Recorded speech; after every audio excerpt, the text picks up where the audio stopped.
All right, everybody. Hi, welcome back to FoxNews.com. I'm Kimberly Guilfoyle. We're going to get into a little bit of football here. Anyone who watches the show knows I love football and the NFL and like to tweet about it. And I love the players and, the dedication they bring to the game. We've had some special features on this program about players that have really have their lives impacted in terms of a loss of ability to function in their everyday life, a tremendous amount of medical bills, inability to get employment after they leave the NFL. And we're joined by our special guest, Eugene T. He's a lawyer like the rest of us here, but he's also a CEO of ETL Associates and an NFL agent. And we've invited him here today to kind of discuss this lawsuit that's taking place, the merits of it, and kind of the process as it's going through. Well, what's happened over the last few months, Kim, since July, there have been 3 separate lawsuits filed by NFL players. I think the total stands at 120 players right now, players and their wives. Former players, including some big names like Jim McMahon, Jamal Lewis, Dorsey Levens. Yep. And the gist of the lawsuit is that they allege that while they played in the NFL concealed information. They deliberately concealed information about the long-term neurological effects of repeated head trauma, multiple concussions. And as a result, they're facing debilitating effects right now. A lot of these players are in financial distress. Yes. And it comes down to willful disregard. That's what they're alleging, that the NFL knew or should have known about these long-term neurological effects, but hid this information from players. And it wasn't until October 2009, at the behest of Congress, when the NFL finally instituted certain post-concussion protocols, where a player now must pass a battery of tests before he's allowed to return to the practice field or to a game after he's suffered a concussion. And the players are alleging that when they played, they weren't educated, they weren't protected to the fullest. And they weren't given these safeguards. Now, it sounds like the allegation is that there is sort of, it was systemic, and that they, in fact, actively, willfully disregarded known risks and, in fact, concealed them. So that's, Right.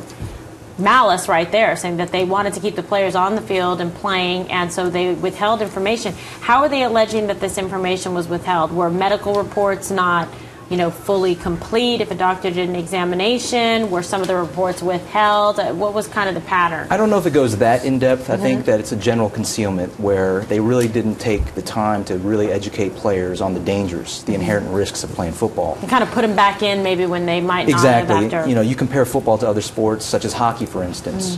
You look at the example of Sidney Crosby last year for the Penguins. Sidney Crosby was out for 10 months after he suffered a concussion. He only recently tried to go back on the ice, and then, after a couple hits, he was back off the ice again.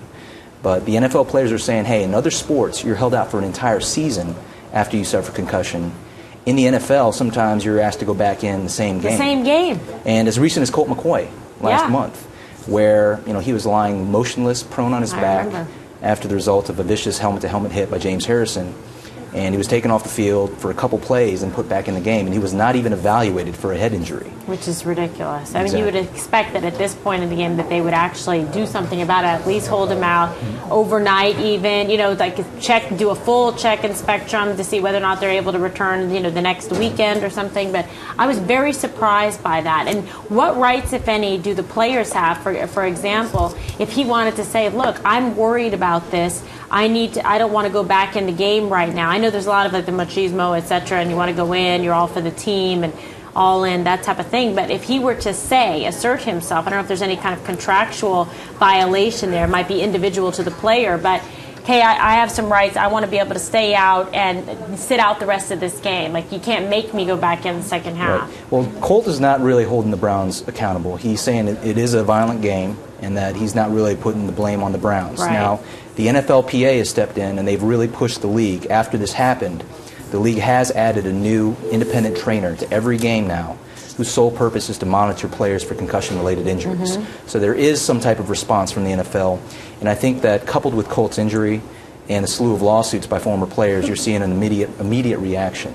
Yeah, I mean, don't you think, though, they're real hesitant? Players want, depending on where they are in their contract, whether or not they have a front-loaded contract or a back-loaded contract or any kind of incentives or, the type of thing built into their contract. It's hard because they want to play. They want to be able to make money. They want to be able to get the stats and everything up. They're under tremendous pressure to not whine about stuff. The only way they can make stuff happen is if, they're on the field. And you lead to the NFL's main defense. It's the assumption of risk argument. Yeah.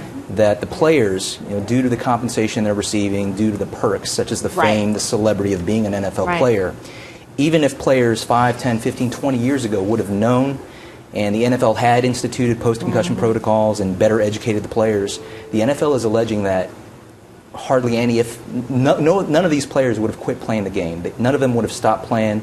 None of them would have retired. But it's part of, I guess, the overall kind of mentality culture of the game and the culture of the game. Exactly. It feeds into it. You have players out there, they want to be warriors on Sunday afternoons or Monday night. They want to go out there and play through pain, play through injuries. And, you can look right now, the NFL will allege that even now, with post-concussion protocols instituted and education of players on the risks of head injuries, how many NFL players currently have stopped playing the game due to the risk? None.